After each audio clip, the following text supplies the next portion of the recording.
आज हम सीखने की कोशिश करेंगे कि प्रायिकता क्या चीज होती है। तो इसके लिए कुछ घटनाओं पर हम बात करते हैं। हमारे पास मान लीजिए कोई सिक्का है, हम कोई खेल खेलते हैं, तो हम क्या करते हैं उस खेल में अगुवाई करने के लिए हम क्या करते हैं, हम एक सिक्का उछालते हैं और हम देखते हैं कि क्या आता है, हेड्स आता है या टेल आता है। अगर आपको जो चाहिए, जैसे आप मान लेते हैं अगर आपको हेड्स चाहिए तो आप क्या कॉल करेंगे, आप कहेंगे कि मुझे हेड्स चाहिए। आपको मालूम है सिक्के के दो पहलू आपके पास होते हैं, एक होता है हेड्स और एक होता है टेल्स। तो अगर आपको हेड्स चाहिए, आप उछालते हैं सिक्के को, तो क्या मिलेगा मालूम नहीं। हो सकता है वो हेड्स हो और हो सकता है कि वो टेल हो। यानी कि आपके पास एक सिक्के को उछालने पर हेड्स आने की क्या संभावना है, क्या चांसेस हैं। तो आप कहेंगे आधे चांसेस हैं, आधे चांस है कि हेड्स आ जाए और आधे चांसेस हैं कि टेल्स आ जाए। तो आधे को हम गणित में किस तरह से लिखते हैं, 1/2। यानी कि आपको मालूम है एक सिक्के को उछालने पर हेड्स आने की क्या संभावना है या क्या चांसेस है, वो है 1/2 यानी आधा। ठीक उसी तरह से टेल भी है, टेल्स आने की क्या चांसेस है, वही 1/2 यानी कि आधा, यानी बराबर बराबर चांसेस है। हाँ, दूसरी तरफ अगर हम बात करें, अगर एक सिक्का आपके पास कुछ इस तरह का है कि जिसके दोनों ही पहलुओं पर हेड्स छपा हो, उस केस में आप क्या कहेंगे। अगर आपको हेड्स चाहिए और आपने सिक्का उछाला तो क्या आएगा, और उस बात की क्या संभावना है कि हेड्स आ जाएगा। आप कहेंगे पूरी पूरी संभावना है, पूरी संभावना है कि हेड्स आएगा। तो क्या कहा हमने, यदि ऐसी कोई स्थिति बनती है कि जिसमें सिक्के के दोनों पहलू एक जैसे हैं, यानी हेड्स छपा है, तो आप क्या कहेंगे, उसमें हेड्स आने के चांसेस पूरे पूरे हैं। वो घटना पक्के तौर पर होगी। अगर सिक्का उछाला जाए और हेड्स मांगा जाए तो हेड्स ही आएगा, क्योंकि टेल तो वहां पर है ही नहीं। ठीक है, लेकिन पर फिर हम एक और घटना पर बात कर लेते हैं। एक खेल जो आप सभी ने खेला होगा, जिसमें हम 4 पर्चियां लेते हैं, चारों पर लिखते हैं राजा, वजीर, चोर और सिपाही, और इनको मोड़ कर उछाला जाता है। जिसमें हमें लिखा हुआ तो नहीं दिखाई देता है, लेकिन हमें मालूम है कि चारों में कुछ ना कुछ लिखा हुआ है, और हमें एक पर्ची उठानी होती है। जिसके पास राजा वाली पर्ची आती है उसको सबसे ज्यादा अंक मिलते हैं, और वो आदेश करता है, ऑर्डर देता है वजीर को कि चलो तुम चोर और सिपाही का पता लगाओ। तो नॉर्मली सभी को जरूरत होगी या चाहेगा, कोई भी अगर खेल खेल रहा है तो वो चाहेगा कि उसे राजा मिल जाए, वो चाहेगा कि उसको राजा वाली पर्ची मिले। तो सोचिए इस बात की क्या संभावना है कि आपको उस खेल में राजा वाली पर्ची ही मिले। तो भाई 4 पर्चियां हैं और एक पर्ची में राजा लिखा हुआ है, तो आप क्या कहेंगे, हमें 1/4 संभावना होगी, चौथाई चौथाई संभावना होगी कि राजा वाली पर्ची आपके पास आ जाए और आप इस खेल में आसानी से खेल सकें, आगे बढ़ें। लेकिन दूसरी तरफ आप एक और घटना पर गौर करें। अगर चारों पर्चियों पर थोड़ी चीटिंग कर लिया है, क्या कि चारों पर अगर हम राजा लिख दें, तो अब सोचें, इनको मोड़ा और फिर उछाला जाए तो फिर आप क्या कहेंगे, इस बात की क्या संभावना है कि एक राजा वाली पर्ची आपके पास आ जाए। तो फिर से वही बात आ गई, वही पूरी पूरी संभावना है। ये तो ऐसी बात हो गई कि पक्के तौर पर आपके पास राजा लिखा हुआ वो पर्चा ही आएगा। तो मैं बार बार आपको क्या कह रहा हूं, संभावना। देखिए एक शब्द आ रहा है संभावना, जो हमारा दैनिक जीवन में बहुत ज्यादा प्रयोग होता है। तो ये संभावना ही है जो गणित में जिसे हम प्रायिकता कह रहे हैं। अब इन्हीं बातों को हम क्या कहेंगे, अगर हम सिक्के की बात कर रहे हैं, एक सिक्का उछाला जाए और उससे हेड आने की संभावना को अब मैं गणितीय रूप में बोलूं तो प्रायिकता कहूंगा। तो सिक्के को उछालने पर हेड्स आने की प्रायिकता क्या होगी, क्या होगी, 1/2। ये देखिए ये आ गई। और यहाँ पर हमने 4 पर्चियां उछाली हैं, और इन 4 पर्चियों में से एक पर्ची जिस पर राजा लिखा है वो आने की क्या संभावना है, यानी प्रायिकता है वो है 1/4। देखिए गणित है तो अंक हैं, भिन्न है। अब हाँ, दूसरी बात ये आप सोच रहे होंगे कि लेकिन यहाँ पर एक शब्द भी तो आया है कि पूरी पूरी संभावना है, यहाँ पर भी पूरी पूरी संभावना है। तो पूरी संभावना को व्यक्त करने के लिए हम किस अंक का प्रयोग करेंगे?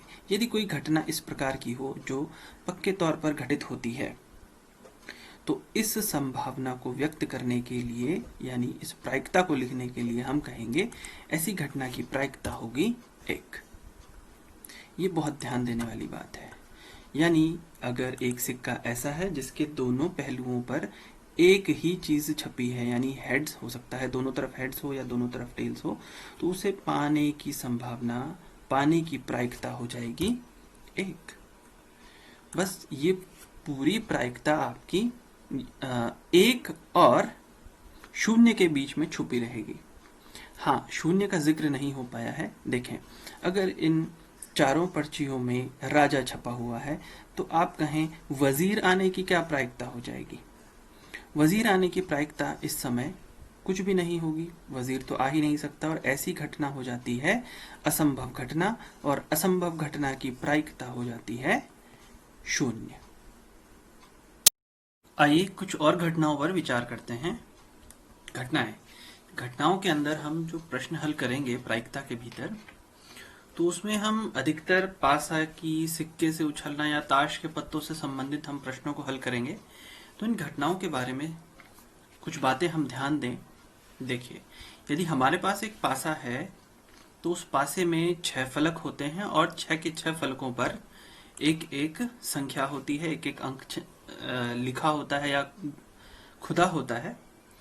तो एक पासे को उछालने पर हमारे पास क्या क्या आ सकता है, इन्हें कहेंगे हम कुल परिणाम। एक पासे को उछालने पर क्या क्या परिणाम हो सकते हैं।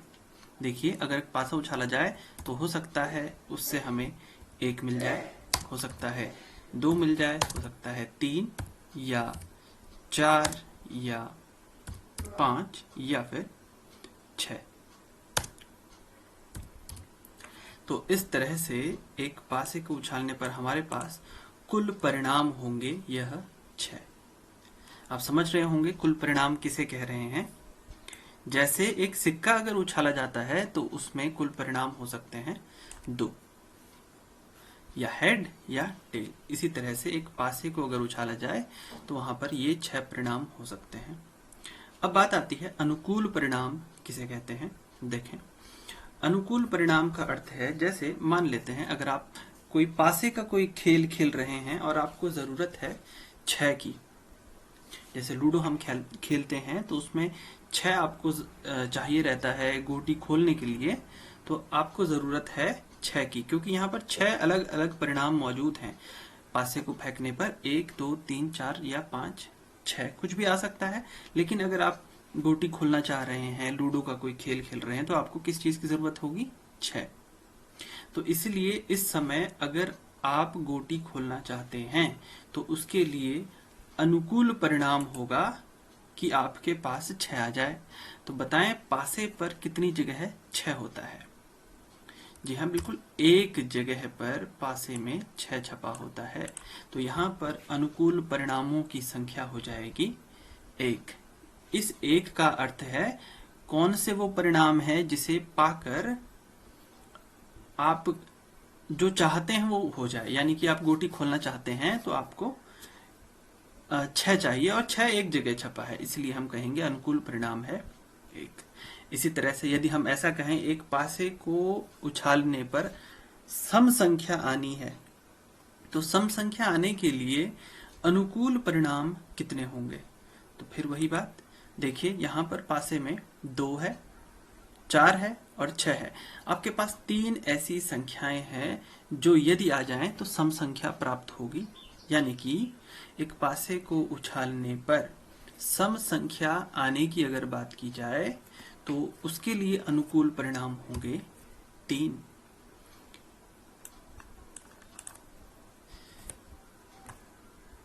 हम देखते हैं कि इन अनुकूल परिणामों और कुल परिणामों की मदद से हम प्रायिकता की गणना कैसे करते हैं।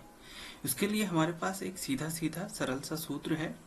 हमें यदि किसी घटना की प्रायिकता को ज्ञात करना हो तो उसके लिए हम इस सूत्र का प्रयोग करते हैं। किसी घटना की प्रायिकता बराबर होता है अनुकूल परिणामों की संख्या बटे कुल परिणामों की संख्या। इसीलिए मैं उस समय से आपको सबसे पहले अनुकूल परिणाम और कुल परिणामों के विषय में बता रहा हूं कि क्या होते हैं अनुकूल परिणाम।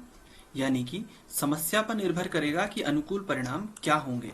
क्या हमसे पूछा गया है वही होगा अनुकूल परिणाम। यदि आप एक सिक्का उछालते हैं और आप चाहते हैं कि टेल आए, तो टेल आना आपके लिए, या टेल कितनी बार आ सकता है, वो आपके लिए अनुकूल परिणाम होगा। और यदि आप एक पासा उछालते हैं और पासा उछालकर आप चाहते हैं कि पासे पर 3 आए, तो आपके लिए 3 आना अनुकूल परिणाम बनाएगा। यानी कि 3 कितनी जगह छपा है आप ये सोचें, तो एक पासे पर 3 एक जगह छपा होता है, तो वहां पर अनुकूल परिणाम हो गया 1। बिल्कुल उसी तरह से पहले हमने गिना था कि पासे पर अगर आप सम संख्या लाना चाहते हैं तो सम संख्या लाने के लिए आपको पता है 3 जगह सम संख्याएं थी, 2, 4 और 6। तो आपके लिए अनुकूल परिणाम थे 3, तो वो आप यहाँ लिखेंगे अंश में। और हर में कुल परिणाम, किसी भी घटना को घटित होने में क्या क्या परिणाम संभव हैं वो सभी लिखे जाएंगे। जैसे उपरोक्त उदाहरण में, इस उदाहरण में हमने लिया था यहाँ पर 14 गेंदें थी, तो कुल परिणाम थे 14।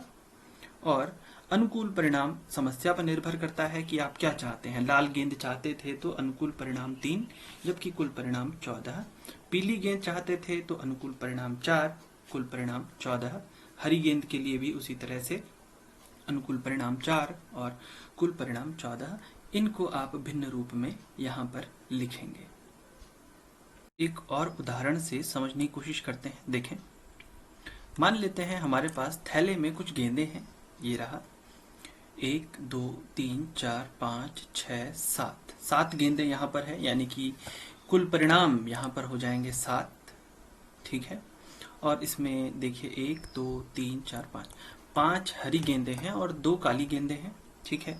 अब घटना हम खुद डिसाइड कर लेते हैं। मान लेते हैं हमें एक हरी गेंद चाहिए, तो हमारे लिए अनुकूल परिणाम होगा कि हरी गेंदें कितनी हैं। हरी गेंदों की संख्या से पता चलेगा कि अनुकूल परिणाम क्या होगा। कितनी हैं हरी गेंदें? 1, 2, 3, 4, 5। तो अनुकूल परिणाम एक हरी गेंद प्राप्त करने की अनुकूल परिणाम कितने हो जाएंगे? 5। एक हरी गेंद प्राप्त करने के अनुकूल परिणाम हो जाएंगे 5, जबकि कुल परिणाम उतने ही हैं। 7 कुल गेंदें हैं, 7 में से कोई भी गेंद प्राप्त हो सकती है। तो ये बन गई प्रायिकता 5/7। और आपने ये भी देखा होगा कि अंश छोटा है और हर बड़ा है। इसका मतलब होता है कि ये पूरी घटना या ये पूरी भिन्न का मान जो है 1 से कम है। ठीक। दूसरी तरफ अगर हम एक और घटना लेते हैं, यहीं पर अगर ये सवाल कुछ इस तरह से हो जाए, ये जो गेंदें काली गेंदें हैं, काली गेंदों को भी मैं रिप्लेस कर दे रहा हूं, ये भी हरी गेंदें हो जाएं। अब देखिए इस केस में क्या होगा। अगर हमसे अब कहा जाए कि एक हरी गेंद प्राप्त कीजिए, अब आप देखेंगे अनुकूल परिणाम कितने हो जाएंगे। देखें फिर से, देखिए क्या हो जाएगा भाई। 1, 2, 3, 4, 5, 6, 7 कुल मिला के 7 गेंदें हैं और 7 के 7 हरी हैं, तो अनुकूल परिणाम हो जाएंगे 7।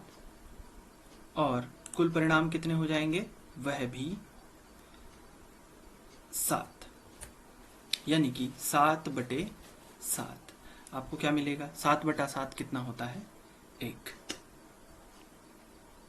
कि अगर 7 ही गेंदें हरी हों, उसमें से हरी गेंद आने की क्या प्रायिकता होती है? क्या होती है?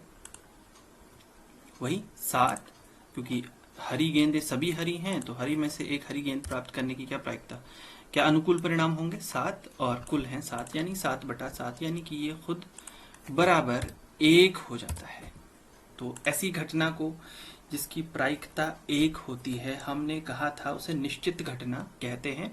और ये अभी हमने सूत्र की मदद से भी देखा, जो कि हम पहले भी, मैंने जब सबसे शुरू में आपको समझाया था। ये देखिए, अगर चारों ही पर्चियों में राजा लिखा हुआ है, तो ऐसी घटना घटित होने की प्रायिकता एक। संभावना क्या है? पूरी पूरी संभावना है, और पूरी पूरी संभावना का मतलब हुआ इसकी प्रायिकता एक हो जाएगी। और ऐसी घटना को निश्चित घटना कहते हैं। मतलब निश्चित घटना वे घटना है जिनका घटित होना निश्चित है, वो होकर ही रहेगी, उसे कोई रोक नहीं सकता है। और यही हमने सीखा अभी इस सूत्र की मदद से। तो यहाँ लिखा भी है, निश्चित घटना की प्रायिकता कितनी होगी? हमेशा एक होगी। अगर हमें गणितीय तौर पर कहा जाए यह कोई घटना है पीई और इसके घटित होने की प्रायिकता एक है, इसका सीधा सीधा मतलब होता है कि इस घटना की प्रायिकता एक का मतलब है कि यह घटना एक निश्चित घटना है, यह घटना घटित होकर रहेगी। अब इसी उदाहरण को एक बार और करते हैं। देखिए, यदि ये सभी सातों गेंदें क्या हो? काली हो, या यूं कहें कि काली ना सही, अब हम इसमें से एक काली गेंद प्राप्त करना चाहते हैं। मान लेते हैं हमारे पास सातों गेंदें हैं जो कि हरी हैं, लेकिन मैं कह रहा हूं कि इसमें से अगर हम काली गेंद प्राप्त करना चाहते हैं, इस बात की क्या प्रायिकता होगी? तो आप कहेंगे अरे ये कैसे हो सकता है, यहाँ तो काली गेंद है ही नहीं। तो अनुकूल परिणाम कितने हो जाएंगे उस स्थिति में? उस स्थिति में अनुकूल परिणाम हो जाएंगे 0 और कुल परिणाम हो जाएगा वापस 7, यानी कि 0/7, यानी कि फिर 0 मिलेगा आपको। तो ऐसी घटना कभी घटित हो ही नहीं सकती जिस घटना की प्रायिकता 0 आ गया, और इसको हमने कहा था असंभव घटना। ध्यान रहे, ऐसी घटना जिसकी प्रायिकता 0 है या जो घटित हो ही नहीं सकती, इसकी प्रायिकता होती है 0। और इस बात को हम यहाँ लिख लेते हैं, असंभव घटना की प्रायिकता होती है 0। तो आप ये देख सकते हैं, हमने अभी तक जितनी भी विचार विमर्श प्रायिकता के विषय में किया है, उसमें हमने देखा कि प्रायिकता का सीधा मतलब है संभावना से। संभावनाएं या कोई घटना घटित हो सकती है या नहीं हो सकती है, दो बातें हमारे दिमाग में हैं। और इसके अलावा अगर कुछ हद तक कोई घटना घटित हो सकती है, जैसे ये रही, कुछ चांसेस थे यहाँ पर घटित होने के, 5/7 यानी 1 से छोटा कोई अंक आपको प्राप्त होगा। सबसे पहले उदाहरण में हमने बात की थी, देखें 1/4, 1/2, ये सभी अंक 1 से छोटे हैं। और देखिए, किसी घटना की प्रायिकता 0 हो सकती है, ऐसी घटना को हम असंभव घटना कहते हैं, यानी कि ये घटना कभी घटित नहीं होगी। कोई घटना ऐसी भी हो सकती है, हाँ, जो पक्के तौर पर घटित होगी, इस घटना को निश्चित घटना कहते हैं और इसकी प्रायिकता 1 होती है। तो कुल मिलाकर मेरे कहने का मतलब है कि प्रायिकता हमेशा इन दो अंकों के बीच ही रहेगी, 1 और 0। यानी ये देखें, किसी भी घटना के घटित होने की प्रायिकता सदैव 0 और 1 के बीच होती है। PE, P for probability and E for event. Probability of any event always lies between 0 and 1, and it can be equal to 0 and it can be equals to 1। यानी किसी घटना के घटित होने की प्रायिकता 0 और 1 के बीच रहेगी, और ये 0 भी हो सकती है और 1 भी हो सकती है, किंतु न 0 से कम हो सकती है, न ही 1 से अधिक हो सकती है। क्यों? क्योंकि यह तो सिर्फ इसी बात को इंगित कर रहा है कि घटना घटित नहीं होगी। 0 दिखा रहा है कि घटना घटित नहीं होगी, और 1 दिखा रहा है कि यह घटना घटित होकर रहेगी। तो इसके अलावा तो कोई चांसेस ही नहीं बनते हैं।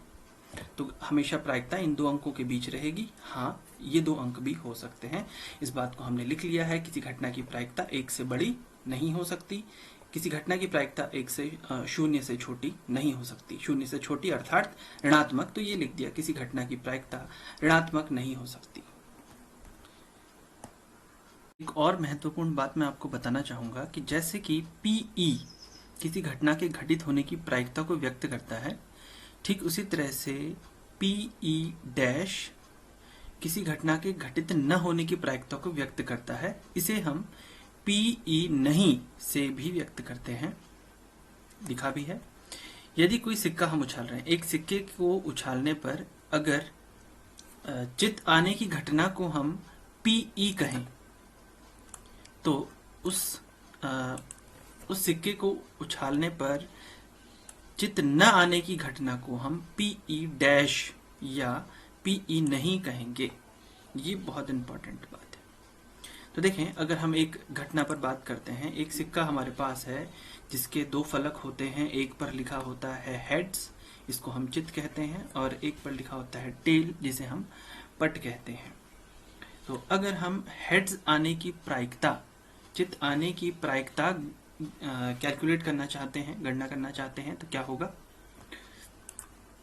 अनुकूल परिणाम, सिक्के पर ऐसे कितने फलक हैं जहां पर चित है या हेड है? तो सीधी सी बात है, एक। और कुल परिणाम कितने हैं भाई? 2 फलक हैं, एक पे हेड है, एक पे टेल है, तो कुल परिणाम हो गए 2। इस तरह से चित आने की प्रायिकता हो जाती है 1/2।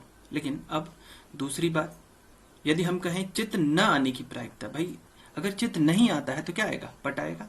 यानी कि पट आने की, इनडायरेक्टली कहा जाए तो पट आने की प्रायिकता ही पूछा गया है, लेकिन हम इसको सीधे सीधे ही लेंगे कि चित आने की प्रायिकता के बजाय हम इसे कहेंगे चित न आने की प्रायिकता, PE डैश या PE नहीं, इसको ऐसा भी कहा जा सकता है, PE नहीं।